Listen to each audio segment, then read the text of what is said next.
Bueno, Gabriel Selpo, buen día, ¿cómo te va? ¿Qué tal? Buenos días. Muy bien, muy bien. Bueno, gracias por haber aceptado y dedicarnos estos minutos. En principio, para preguntarte, una reciente encuesta publicada en las últimas horas dice que crece el optimismo de los argentinos con respecto del año próximo, Ujú.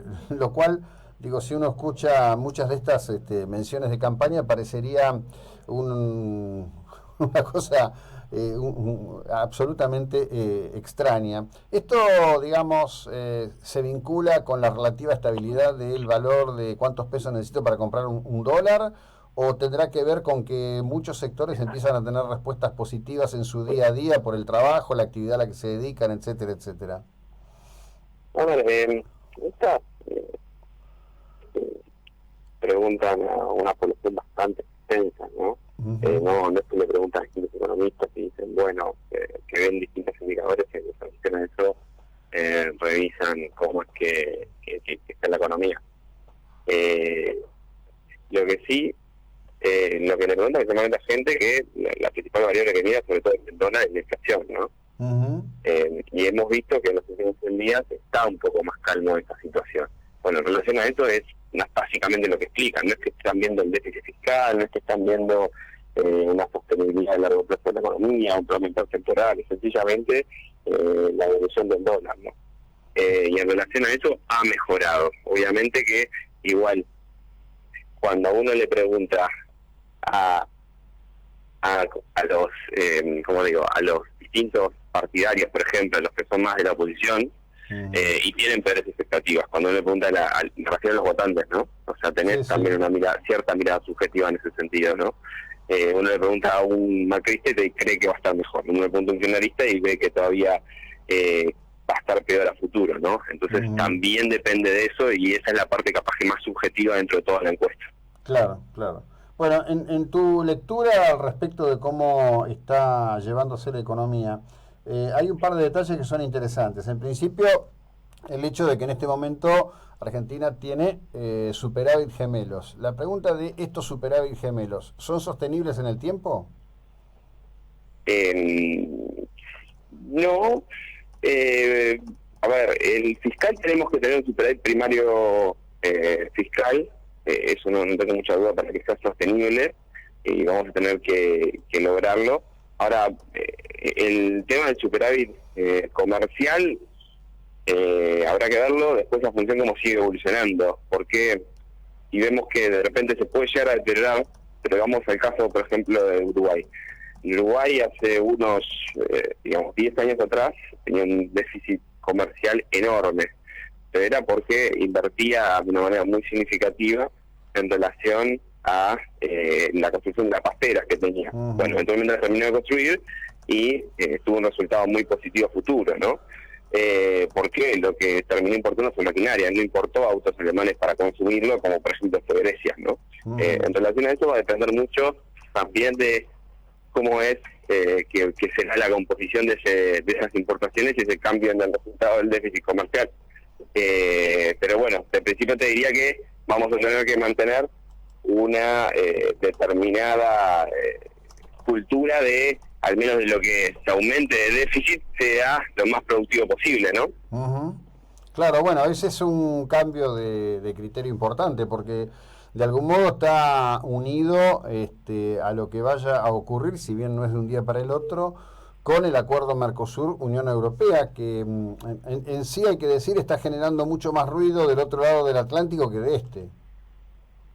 Sí, es verdad, de este lado del Atlántico pasó algo que no pasa hace mucho tiempo, que tiene que ver que están relativamente alineados en una agenda para abrir el mercado. Hace mucho tiempo que Brasil no tenía esta política, hace mucho tiempo que Argentina tampoco, y lo que se ve del otro lado es algunos miedos populistas que están surgiendo en los países desarrollados, en línea con el reciente situación económica, los cambios globales que estamos observando, donde están llevando cada vez más procesos hacia los países en vía de desarrollo, deteriorando los empleos industriales de ellos, particularmente que eran los de menor calificación, y reviviendo un poco los viejos miedos populistas en relación a una sociedad moderna que según para ellos no le está resolviendo los principales problemas, ¿no? Entonces es un poco esa diferencia que encontramos en los dos lugares. Claro. Bien, decime, el otro yo no sé si es un debate o si son consignas de campaña. ¿Es sostenible el pago de las obligaciones internacionales que tiene Argentina hacia adelante? ¿Qué cosa, perdone? El tema de los pagos que Argentina va a tener que afrontar 2020, 21, 22, digamos, porque yo lo que he visto es más bien consignas políticas y no análisis técnicos al respecto. Bueno, la situación que tiene respecto a los pagos de deuda son grandes, los distintos pagos que tiene, por ejemplo, en el 2020 y en el 2021, bien, pero me parece que dentro de lo que se llaman estándares internacionales no son niveles de reestructuración si tenés un manejo relativamente correcto. ¿A qué me refiero con esto? Por ejemplo, en Uruguay, cuando reestructuró allá por el 2002, tenía vencimiento de deuda del que se mide con respecto a la economía total del 12%. Para el año que viene, los vencimientos privados van a rondar del orden del 3%. Bien, si defaultemos en ese momento, bueno, va a depender mucho más de lo que estemos haciendo nosotros que realmente de una situación bastante complicada. La verdad que es difícil, pero es relativamente dentro de estándares normales. Me parece que depende bastante de nosotros y las posibilidades que tengamos de establecer un plan a futuro que sea creíble y eventualmente hacer que todos nos crean en referente a que vamos a llegar a cumplirlo, ¿no? Pero pasa mucho más por eso que en sí una situación que sea completamente, que nos va a llevar sin duda a un default y que haya que reestructurar. Claro, bueno, pero eso, digamos, a ver, te pregunto, a mí me da la impresión de que se está mirando mucho la economía argentina en función del pasado de la Argentina. Cuando uno mira hoy lo que está pasando con el tema en particular de las exportaciones, la apertura del mercado chino, la apertura del mercado de Japón, la concreción de, estamos en pleno invierno exportando gas, digamos, y hay todos los días anuncios de nuevas inversiones. Se ha dado una progresión y aumento de inversiones en el área de Vaca Muerta que ya sale de la provincia de Neuquén para ir a la provincia de Chubut y sur de la provincia de Mendoza. Todo eso debiera jugar a favor en algún momento en el análisis de la capacidad de pago. Yo creo que sí. De hecho, mi punto es que creo que está sobrecastigado lo que es Argentina. Rinde un 4% más de lo que rinde Ucrania, y Ucrania está prácticamente en la guerra civil. Me refiero a los bonos a 10 años o 5 años. La verdad que tiene un sobrecastigo muy exigente, pero lo cierto es que en una contienda electoral en la cual ahí sí es el principal escollo que tiene Argentina, que es que cada elección se define entre sí cada modelo de país. Vamos de vuelta a otros países de la región. No quiero ser repetitivo y citar Uruguay, pero por ejemplo cuando se definía la elección en Brasil, bueno, tanto la economía no variaba entre las posibilidades que llegara a dar a que llegaba Bolsonaro. En Uruguay tenés el mismo fenómeno exactamente ahora en el mismo momento de un posible cambio de gobierno, y no tenés tantas fluctuaciones respecto a lo que creen que va a pasar con el país. Está mucho más definido. En Argentina no.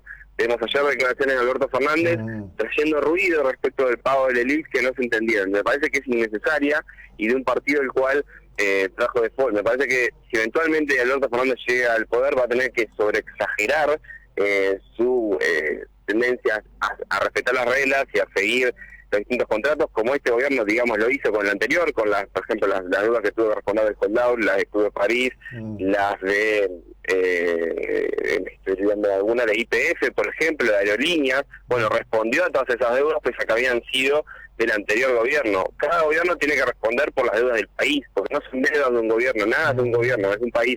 Y eso es algo que no terminamos de entender. Eso me parece que sería clave poder llevarlo adelante para que de una vez por todas no tengamos que pasar por estos años que son bastante nefastos en términos de la incertidumbre que genera y las dificultades que genera para todos nosotros poder pensar un poco más de un año, que eso es ridículo, y una economía moderna que necesita pensar a 20. Por ende, me parece que ese es el gran salto que tenemos que dar y espero que algún día lo demos. Diría que hay un sector de la sociedad que está cada vez más predispuesto a eso, ¿no? Veremos de qué somos capaces el 11 de agosto y de qué somos capaces en octubre, en realidad, ¿no? Gabriel, gracias por tu tiempo y la ilustración, muy amable. Un gran placer, un saludo. Hasta luego, Gabriel Selpo, economista. Seguimos.